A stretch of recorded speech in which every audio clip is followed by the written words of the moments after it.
सोलापूर जिल्ह्यासह अक्कलकोट तालुक्यात प्लॅस्टिकचा तांदूळ रेशन दुकानात दिला जातो असा आरोप आज खासदार प्रदीप शिंदे यांनी केल्यानंतर आपण खरं तर पंढरपूरच्या रेशन दुकानामध्ये त्याचा रियालिटी चेक करणार आहोत की खरंच हा प्लॅस्टिकचा तांदूळ आहे का हे आपण आता खरं तर पाहणार आहोत। आपण बघू शकतो की हा रेग्युलर असलेला हा तांदूळ आपल्याला खरं तर पाहायला मिळतात।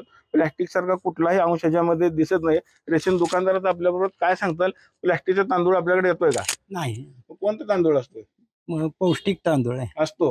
किती किती किती प्रकारचं तत्व आहे त्यामध्ये? 12।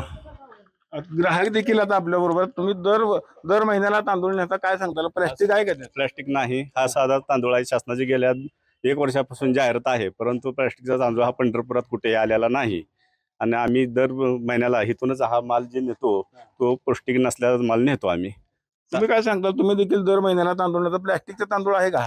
नाही, हा प्लास्टिकचा तांदूळ नाहीये। आम्ही बरेच दिवसापासून प्लास्टिक 14 तांदूळ हा ऐकतोय, परंतु आमच्या पंढरपूरमध्ये अजून तो उपलब्ध नाही। आम्ही नेतोय तो हाच तांदूळ, दरमही हाच तांदूळ नेतोय।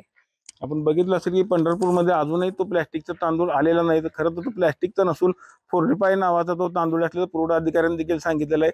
त्यामध्ये 12 प्रकारचे पोषक तत्व असल्याचं देखील पुरवठा अधिकाऱ्यांनी सांगितलं। मात्र आज जर आपण बघितलं तर पंढरपूरमध्ये प्रत्येक दुकानामध्ये हाच रेग्युलर तांदूळ खरं तर ग्राहकाला दिला जात असलेला आपल्याला पाहायला मिळत आहे। पंढरपुरातून कॅमेरामॅन जगदीश डांगेसह मी रवी लवेकर, TV9 मराठी।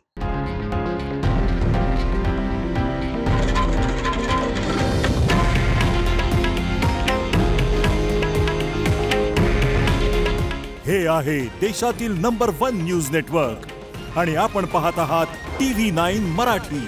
काळजी तुमची, हित महाराष्ट्राचं।